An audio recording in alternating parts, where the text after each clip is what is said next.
என்ன சொன்னோம்? Go back மோடின்னு சொன்னோம். இந்த முறை சொல்லுவோம் கெட் அவுட் மோடின்னு சொல்லுவோம். புரியுதா?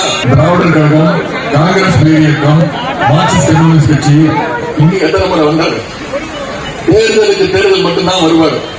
இப்ப வந்திருக்காரு. இப்ப 10 நாளா தமிழ்நாட்டை தான் சுத்தி சுத்தி வந்துட்டு இருக்காரு. நான் சொல்லிட்டேன், நீங்க வந்து அடுத்த 20 நாள் இங்கே தங்குங்க.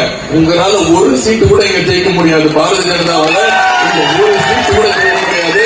உங்க தமிழ்நாட்டு மக்கள் உங்களுக்கு இங்க தமிழ்நாட்டு மண்ணில் உங்களுடைய காலடி கூட வைக்க விட மாட்டாங்க. போன முறையாவது என்ன சொன்னோம்? கோ பேக் மோடின்னு சொன்னோம்.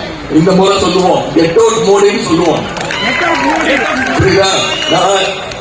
ஏப்ரல் 19ஆம் தேதி வாக்குச்சாவடிக்கு போனீங்கன்னா உங்க கண்ணை தெரிய வருது, தெரிய போறது 2 தான். ஒண்ணு நம்முடைய வெற்றி சின்னம், உதயசூரியன் சின்னம். இன்னொன்னு நம்முடைய வெற்றி வேட்பாளர் திரு டி.ஆர். பாலுடைய பேர். அதுல வாக்களிக்கிற நீங்க வைக்கிற ஒவ்வொரு வாக்கும் மோடியோட தலையில வைக்கிற கொட்டு